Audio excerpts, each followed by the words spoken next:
What it do, my crew? It's Alyssa. I am so excited to share with you some fun stuff on this video. And if you're new to the channel, I would love for you to follow the journey through breast cancer. It is day 141 of fighting breast cancer. You can follow me on Facebook and Instagram and all of the things at the Alissa Holt. The link is right here. I also have a podcast, Unfiltered with Alissa Holt, and the raw journey right here with you. I also go live on Facebook and Instagram to just kind of speak into your life and encourage you. But right here on YouTube, it's just the raw behind the scenes life of fighting breast cancer. So super excited you're here to follow me through the journey, but let's go ahead and get started with my day. Good morning, my crew. I am actually fixing to get started some green juice that I do every week, and it consists of cucumber, green apples, celery, typically kale and ginger root, but I'm out of both of those, so we're doing without this morning. For those of you who don't know, let me grab a knife real quick, hold on. Okay. For those of you who don't know, chemo has like this horrible side effect where it literally dehydrates your entire body. It dehydrates your skin, it dehydrates your insides, your bones, and to keep things flowing, yes, I'm talking about poop on my channel. There are some things I had to start doing, and juicing is one of them. Yes, juicing actually does have a side effect of dehydration too, so you have to be super careful with that. I drink so much water, like over a gallon of water a day. Have to, because I have to flush all of the toxins and junk out of my body from everything they're pumping me full of.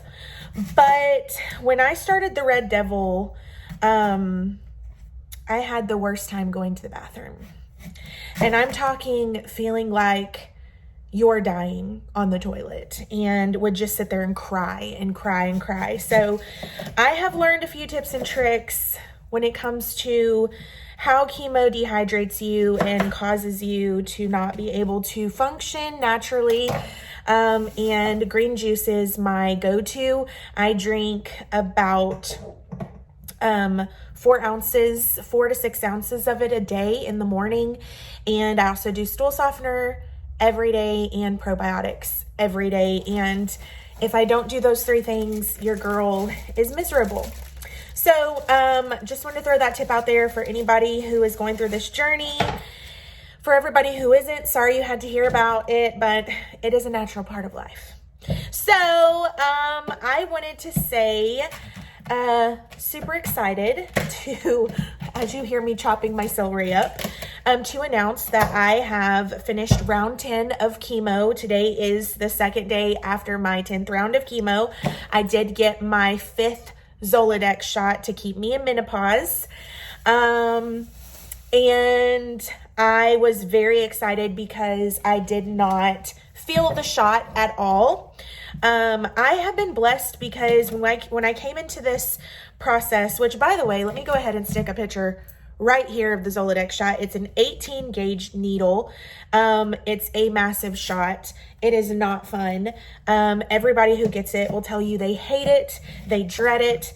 And from the very first shot, I prayed and asked God, you told me you were going to get me through this supernaturally. If I have to have a shot every 28 days that looks like that, to keep me in menopause, to do not only fertility, it's to protect my fertility during treatment, but it's also to shut down my estrogen because the tumor was growing because of estrogen. If I have to do this every month, God, help me not to feel it. I know that sounds crazy. Help me not to feel it. Help it to be supernatural. And I felt okay, so I had 2 days ago was my 5th shot. Out of the 5 shots, I've only felt it one time. And that one time I felt it was not 2 days ago. It was the time before.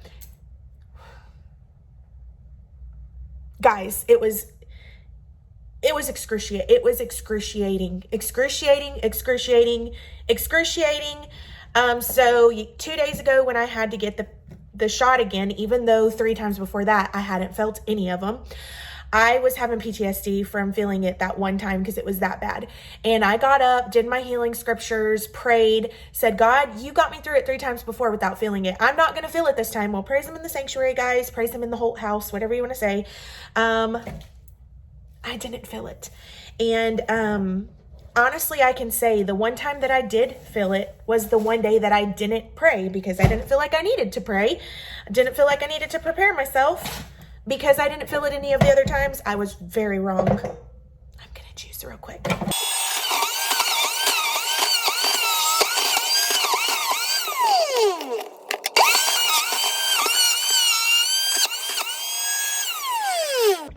Okay, so now that we've got that finished, look at this.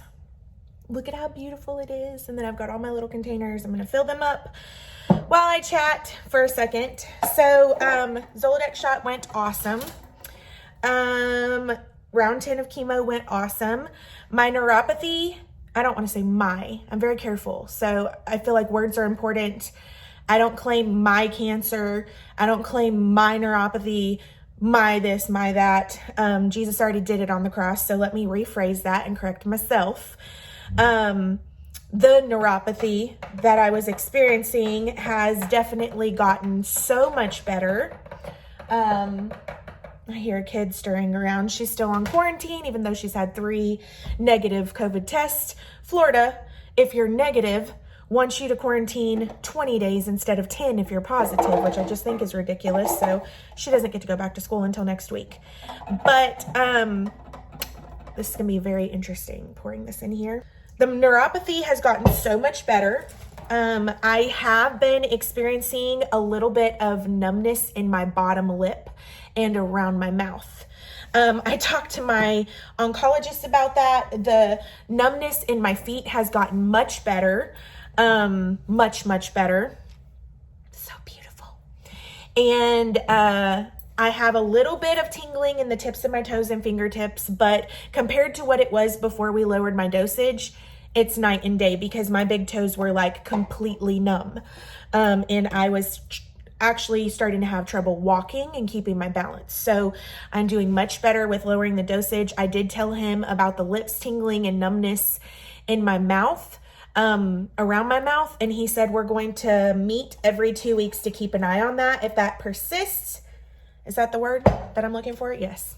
Then we will have to go ahead and cut chemo short because obviously I'm a singer, I'm a speaker. I have to have my mouth, guys, to talk, not only for daily life, but for my career. So we don't want to cause permanent damage in that area. And this is what I'm going to drink today. Cute little straw. And then I've got 3 bottles right here, which are going to get me 4. So this is 2 servings. This is about another 3 servings. So this will be about a week of juice here. So we're going to keep an eye on that and see what happens. And I'm believing we'll be able to push through the rest of these treatments. I have 6 treatments left. He did tell me that my last treatment is April 6th. So that's when I will go see my surgical oncologist and discuss the game plan for surgery and get that scheduled. He wants to see me my last day of chemo. So we've got all that going. And yeah, so I wanted to, let me go out on the back porch and I'll update you in a minute. Cheers. This is so good. I did remember I forgot my lime. And then of course I'm out of ginger root and kale, so that would add to it. So if you make this, add those 3 things, but I'm just out. Anyway, I wanted to update you guys as I sit outside and do my whole mental health thing. Every day I come out here and sit in the fresh air because it just helps me to not be bogged down in my mind by being cooped up inside all the time. But last week we had 2 very important appointments that I have been dying to share with you guys, but have not yet uploaded because I needed to upload another video from the last round of chemo and quarantine that I have not uploaded yet, and actually will be uploading today. You might be able to hear people walking on the street, but that's okay. We had an appointment with the fertility specialist last week and the surgical oncologist. Very big appointments. Very excited to share with you guys what's going on. It's going to update you on where I'm at mentally, where I'm at with my faith, and where I'm at in this process. So here's the videos we recorded, and it's going to catch you up. Okay guys, we are currently sitting in the infertility place. Hi. Waiting for the doctor. We're sitting in the doctor's office. Worship. Be a champion. Ew, COVID. COVID. And so, how do you feel, babe? Like, really? I feel good. I mean, we're going to find out what's up. We're going to see what's going on. You know, get through this chemo, get those eggs a-rolling, and fertilize them, you know? Like, this is what it's all about. This is life. It's the circle of life. So, real talk. Brandon's a little bit more, I guess, relaxed than me. I'm a little bit more anxious. Can I tell y'all why? Like, I mean, this is real talk. Multiple words have been given to us. Like, we're going to have kids. I don't care what doctors say. I don't care what, I mean, they've told us she's going to have to be on pills for 5 years, you know, to keep estrogen blocking and all this kind of stuff. Listen, mark my words. Mark the day you watch this, okay? Mark the day it's posted, all right? We will have children within the next few years. I'm not going to put a super time limit, but I can tell you it ain't going to be after 5. We're going to have miracle babies, and my wife ain't never going to have cancer again, and all of this has been a test that's prepared us for something. So, you know, that's how I'm feeling right now. That's why I'm like, I'm looking for sushi places instead of worrying about all this. I'm very excited about sushi. So, just waiting on the doctor. Gonna discuss the rest of my treatment and the fact that I'm on the zoladex shot. So I am in menopause right now. I did let them know that my blood work was perfect before treatment. My eggs were perfect. My LH levels were perfect. My hormones were perfect for baby making. So I'm hoping he has good things to say. But even if he doesn't, like Brandon said, if we walk out of here and they're like, there's nothing we can do for you, you've already started treatment, chances are you're going to struggle with infertility now, then we've got a promise. We've got a word from God. We've got multiple words from God. We've got his word, the Bible, that has also given us promises that we will be fruitful and multiply. So, and I want to say something else. Hello, everyone. I want to encourage you in this because some of you guys are watching this, and I want you to understand how God works. We got promises within the first few months of marriage, which is why we started trying to have children, okay? And for 20-something months. 27 months of me peeing on a stick and it being negative and me crying my eyes out for 27 months. That's an emotional roller coaster. Absolutely. And I kept telling her, baby. And pause. I do want to say, like, we weren't just like nonchalantly like, oh, no protection. No. Like, it was 27 months of tracking ovulation, tracking your body, taking ovulation tests, you know, timing everything out perfect for like 27 months straight. To the place where, okay, like, guys, listen, I mean, I'm just going to be real. We're raw here on this YouTube. I love sex. Sex is fun. God created it. We enjoy it, and we're really, really good at it. But those months of ovulation were just like... But the doctor literally told us, like, from 11 days to the end of her cycle, at that 11th day, we had to do it 8 days in a row. I mean, like, that's the kind of planning we were doing. And when you're doing that for 27 months straight... I'm just telling y'all, I was tired. It's exhausting. I was tired. 8 days in a row. Not including all the other times we just do it for fun. Right. Do you understand 8 days in a row, though? Come on, for 27 months. 8 days in a row. And we didn't take a month off. No. We did not take a month off. Let me just also say this. I'm not trying to be vulgar, but I'm just saying, listen, we don't have to tell nothing in life, all right? Y'all need to understand. Mm-hmm. So it was that kind of planning. But I'm telling you this, and I want y'all to hear it.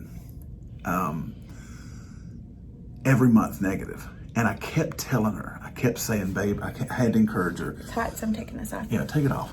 I'm telling you, God has a plan. Good morning. What up?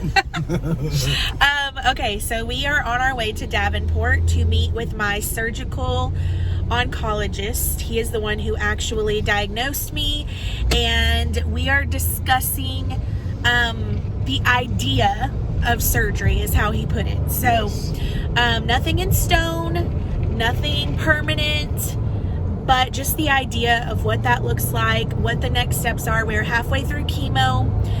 We're going to set up scans. We're going to set up a mammogram and different things to see what my progress has been with chemotherapy. See how much that thing has shrunk. Yes. And that way we can move forward with what the next phase is in about 7 weeks when we're done with this part of the process. So I gotta be honest and vlog the real feelings. Last night I had a little bit of a breakdown. I was crying, I had some anxiety. This hospital holds a lot of weight for me. His office is connected to a hospital that holds a lot of weight for me. His office holds a lot of weight for me because it's the place where I sat, and he told me what grade the tumor was, and that I would be going through chemo, losing my hair. It's where I got all of my biopsies done. The hospital's where I got my port placement, all of my scans done. PTSD is a true thing. I never understood PTSD before going through something this traumatic. I never understood it. I always felt like, I guess a part of me always felt like, oh, you know, they'll get over it eventually, you know. But now me going through something like this and understanding certain smells throw me into PTSD, like the smell of alcohol. It reminds me of treatment. It reminds me of getting poked and prodded, and it just like sends me into massive anxiety attacks. Which has been difficult through COVID because Germ-X has that smell, and everybody's using Germ-X, and it triggers things for me. But going to this hospital has been a little bit of a trigger. So we're just going to pray and get through it and see what he has to say. We will update you guys when we're done talking to him. He is an amazing doctor, Dr. Williams, here in Davenport, Florida. And yeah, so that's what's up. Also, when we're done, we're going to update you on the fertility appointment that we did the other day. Yes. So we'll do an update on the fertility appointment, and we'll do an update on the surgical appointment, because we went out to eat sushi after that appointment with the doctor, and we spent the rest of the day just processing and never got back on here to vlog it. So laying before the Lord. We had to lay before the Lord. Yes. So, okay, we'll see you guys later. Okay, crew, so it is the day after my 10th round of chemo, and I'm feeling very tired, but other than that, I'm doing good. I'm extra swollen this round. Hate that about chemo. Steroids, pre-meds, zoladex shot was yesterday, which is my menopause shot. All of the fluids, all of the things. Totally different discussion for a different video. But I decided to stay home from church tonight to rest, and Brandon and I have tried to sit down so many times to talk to you guys about what the fertility specialist had to say and what my surgical appointment was like Friday with my surgical oncologist, and I have not gotten a chance. We tried and tried and tried, and it just never worked out. So he said, Alyssa, go ahead and update them without me. So here I am.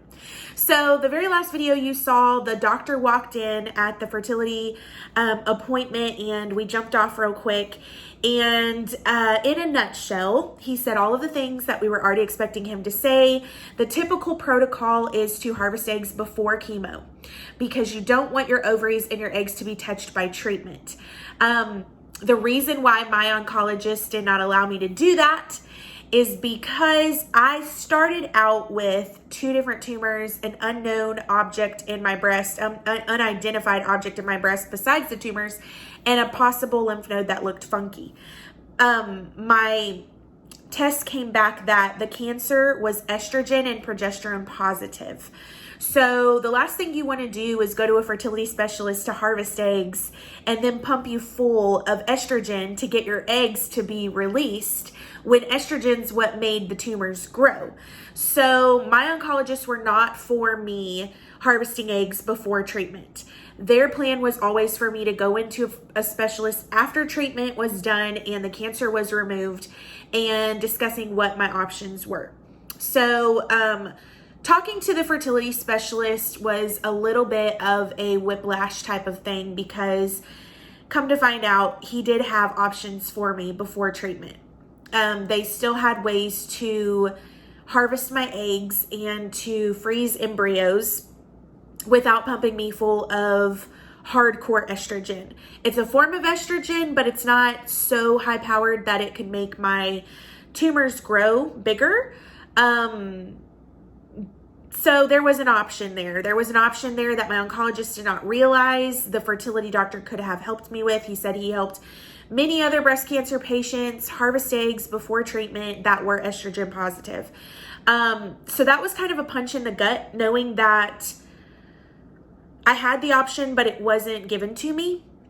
On the flip side, I can also see my oncologist, both of my oncologists that said no, I can see their side as well.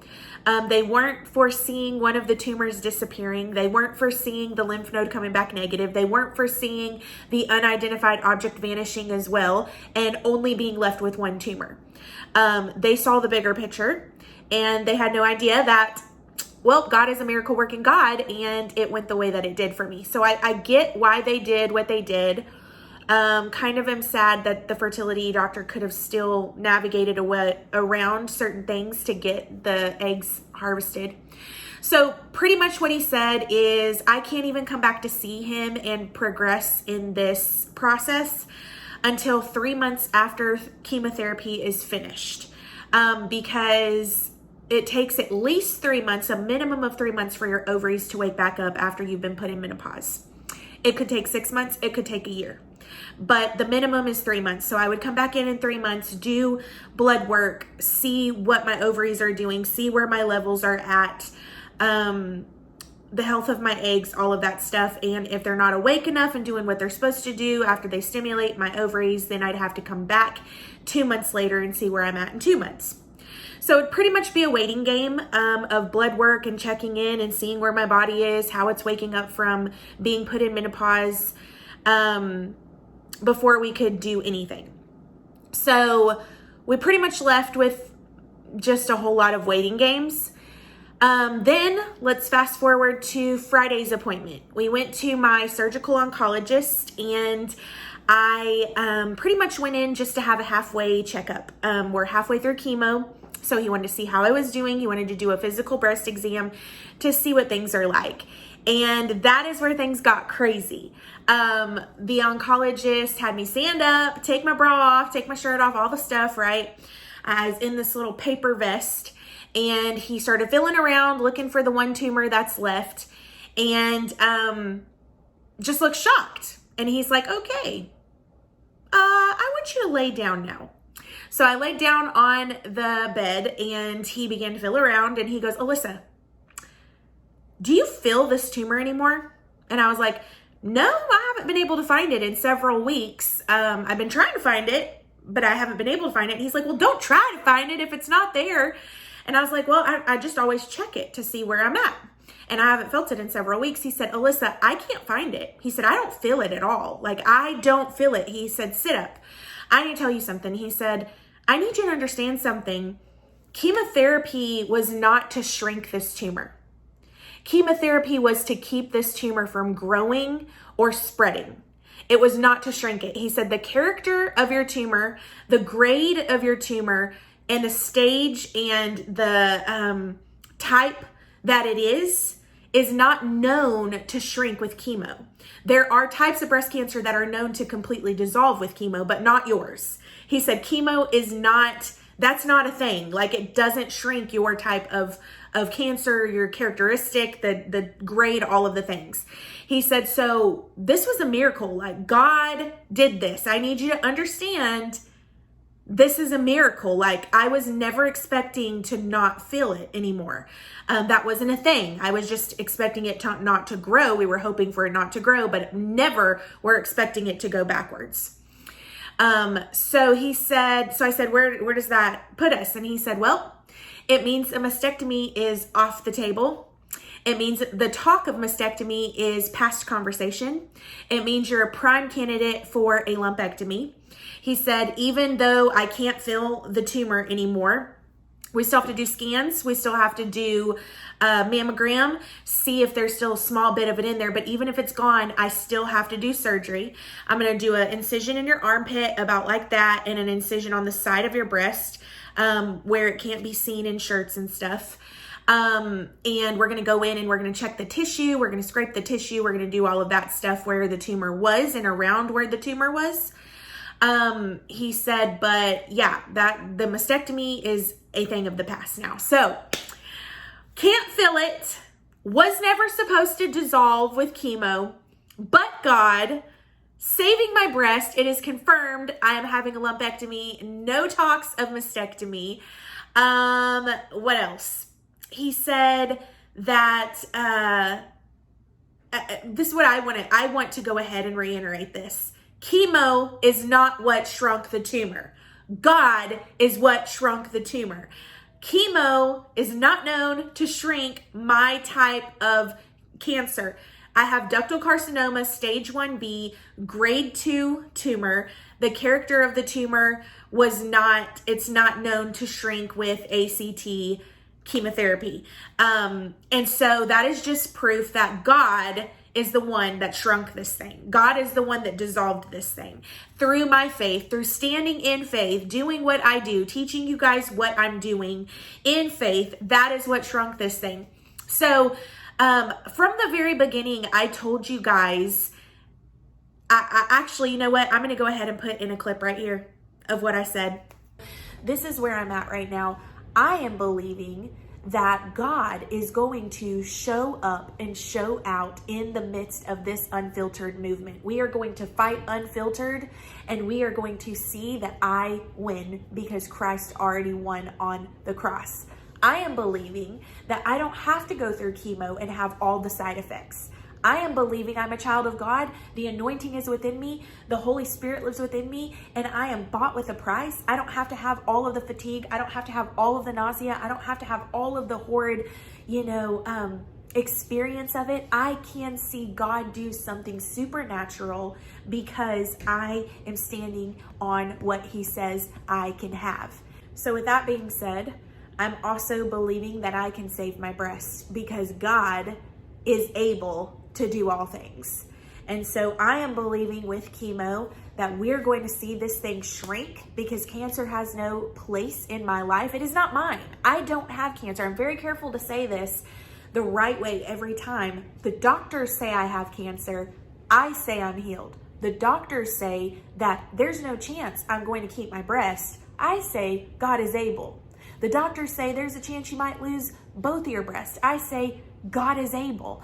I am going to stand on the report of the Lord, and I'm going to walk through the process, and no matter what it looks like, I'm going to keep believing, no matter what I see, no matter what I feel, no matter what I hear, because God is the one who has the final say. Okay, so you heard from the video what I was believing for. Tumor is shrinking, saving my breast, and the other thing that I have said multiple times throughout this journey is I do not want radiation, and I want to have babies. So that's 4 things, 4 major things. Tumor has to shrink, save my breast, no radiation, want children. And according to the doctor, he did tell me that he is looking at 6 weeks of radiation for me, 5 days a week, back to back, which equals 30 rounds of radiation after surgery and after I recover from surgery, which would put me into August, completing the entire journey. And I'm just going to go ahead and put it out there. He also said that I will be taking this pill called tamoxifen for 5 to 10 years for hormone therapy because the cancer was estrogen and progesterone positive, which means I would not have children and could not have children for a minimum of 5 years. And he said he could possibly meet me halfway in that 5-year journey and take a break 2.5 years in to let me have a kid and then go back on the pill and put me back into menopause for another 5 years after I have a child. He's not super comfortable with meeting me halfway at 2.5 years to let me do that, but he would if it was just super important for me to have a kid, which obviously Brendan and I have been standing on this promise for a long time, that we want children. And we dealt with 2.5 years of infertility, 2 years of infertility before cancer. So that's still something that we are standing on. I will say that the fertility doctor said it was a God thing I didn't get pregnant before cancer, because he said it could have killed me if I got pregnant. He said, you had cancer, you were trying for a baby. If you would have gotten pregnant, the cancer would have spread because of the estrogen levels, and it could have possibly killed you to have a baby. So I believe it was God's protection all along. I don't believe it was fully an infertility issue. I think God was protecting us from getting pregnant because he saw that I had this thing going on and I needed to take care of it. So here's where I'm at. And I'm just going to put it out there, just like I put everything else out there that I'm believing God for, and we have watched him do everything I have believed him for so far. We have checked it off the list. Genetic test negative, tumors disappearing, spots disappearing. In order for it to be one tumor left, that one tumor had to shrink in order for me to save my breast. It has miraculously shrunk. With a chemo that wasn't supposed to shrink it, I'm able to save my breast now. Everything has happened that needs to happen that I've believed for.